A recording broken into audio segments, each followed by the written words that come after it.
Bismillahirrahmanirrahim. Alhamdulillahirabbil alamin. Bismillah, alhamdulillah, wala haula wala quwwata illa billah. Amma ba'du. Pada kali ini kita akan belajar materi selanjutnya tentang fikih mawaris, tentang ilmu waris Islam, di mana pada kali ini kita belajar tentang asubah. Nanti keterangannya bisa dilihat di sebelah sini, tentang keterangan cara perhitungan dan sebagainya, tentang contoh-contohnya. Ya, asubah itu adalah ahli waris yang mereka tidak mempunyai bagian tertentu, tapi dia hanya mendapatkan sisa atau bahkan bisa mendapatkan semuanya, Lah, untuk lebih lanjutnya kalian bisa buka di buku saya yang kalian miliki, atau bagi yang belum miliki bisa nanti saya taruh linknya di deskripsi untuk membeli bukunya. Bahwa di sini bisa dilihat di halaman 39, 40 sampai 43, dan keterangan tentang asubah itu lebih jelasnya di halaman 40 sampai 43 bagian atas atau 42. Nah, di situ dijelaskan bahwa asubah itu tidak memiliki bagian tertentu, tapi dia mendapatkan sisa dari ahli waris, ataupun bahkan kalau dia sendirian maka dia mendapatkan seluruh harta. Itu asubah.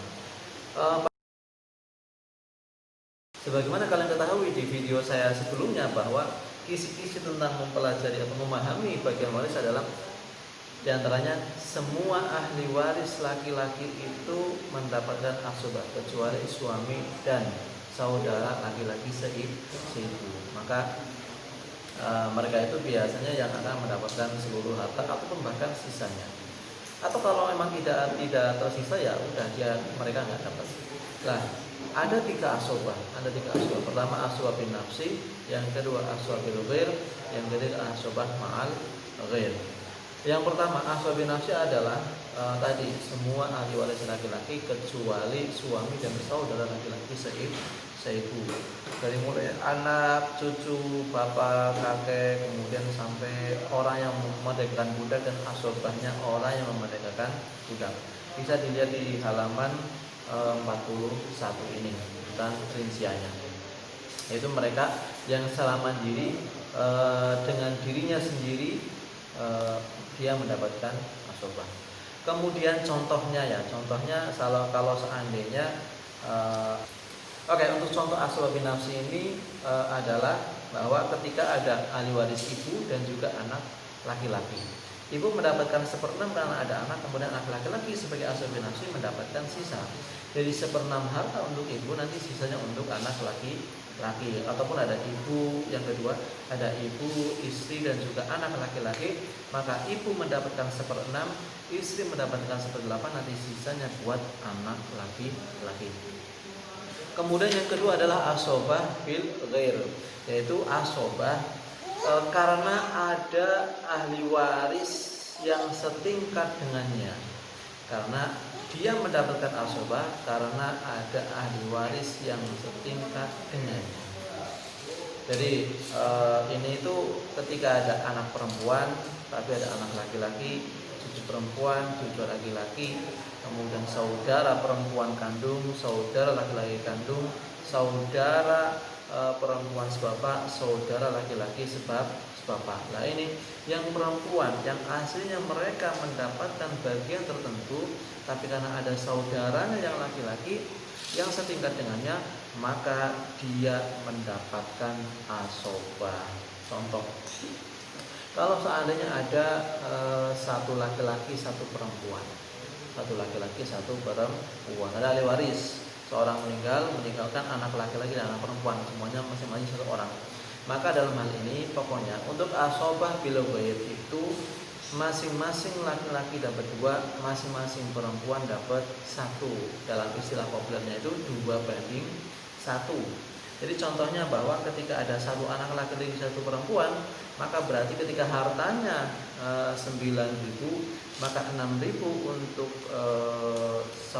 untuk laki-laki, maka 3.000-nya untuk perempuan. Ya, 3.000 untuk anak perempuan, 6.000 untuk anak laki-laki. Kalau seandainya 2 laki-laki 2 perempuan bagaimana? Maka berarti setiap laki-laki dapat 2, setiap perempuan dapat satu, maka berarti di sini nanti gambarnya bahwa harta itu dibagi menjadi 6, karena 2 kali 2 sama dengan 4, 2 kali 1 sama dengan 2, maka jumlahnya 6. Ketika hartanya 6.000, maka 2 anak laki-laki dapat 4.000, 2 anak perempuan dapat 2.000. Masing-masing laki-laki dapat 2.000, masing-masing perempuan dapat 1.000 ataupun 1.000. Itu yang asbab bil ghair. Contoh lagi lah, kalau ada ahli waris yang lain bagaimana? Contoh, ada ibu, ada 1 anak perempuan, 1 anak laki-laki. Maka ketika ibu itu kan ada anak dapat 1/6, sebagaimana pertemuan yang kemarin itu yang kalian pelajari. Kalau hartanya seandainya 12.000, hartanya 12.000, ibu kan dapat 1/6-nya, berarti kan dapat 2.000.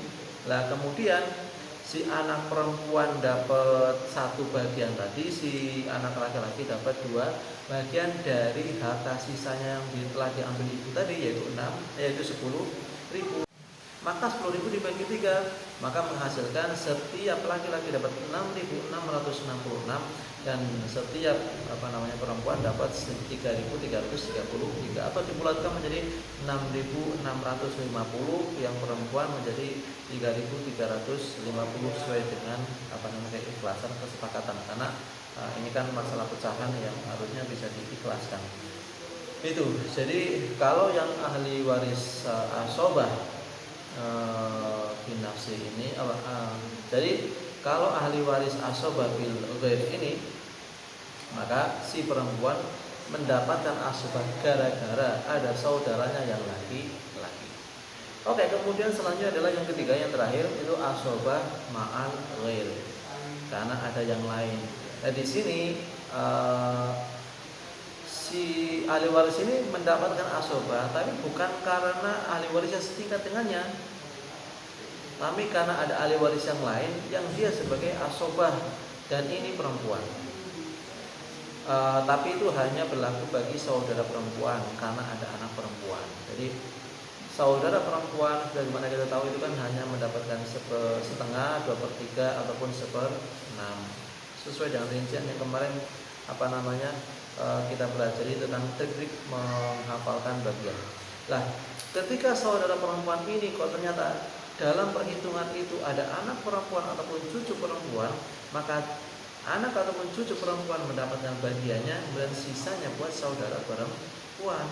Contohnya adalah bahwa ketika ada anak perempuan 1, kemudian ada saudara perempuan kandung, maka anak perempuan dapat setengah, kemudian saudara perempuan kandung dapat asobah. Di sisanya buat saudara perempuan kandung. Contoh lagi, kalau seandainya ada anak perempuan 1, ada cucu perempuan 1, kemudian ada saudara perempuan kandung, maka anak perempuan dapat setengah, kemudian cucu perempuan dapat 1/6 takmilatan lil unsyain. Jadi untuk menggenapkan bagian 2/3, kemudian sisanya buat saudara perempuan kandung lah. Saudara perempuan kandung inilah yang menjadi asobah ma'al ghair. Beliau menjadi asobah karena ada anak ataupun cucu perempuan. Itu untuk asobah. Untuk selanjutnya, untuk kalian bisa dipahami juga supaya lebih paham, bahwa di halaman 39 itu ada dzawil furud, asobah dan serta bagiannya.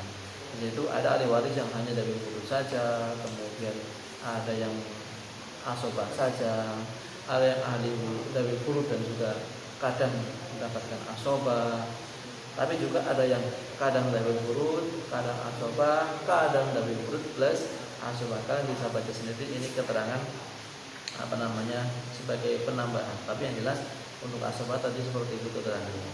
Itu saja untuk kali ini, silakan bisa dipahami. Untuk selanjutnya ini yang halaman 43 sampai halaman yang 49 ini calon untuk dihafalkan untuk pertemuan besok. Jadi silakan bisa ditulis kolom komentar di sini kalau ada yang belum paham, atau cara menghitungnya bisa dilanjutkan di kolom komentar di bawah ini ataupun di diskusi yang telah kita persiapkan. Jadi saya cukup sekian, akhir kalam, wallahu muwaffiq ila aqwamit thoriq. Wassalamualaikum warahmatullahi wabarakatuh.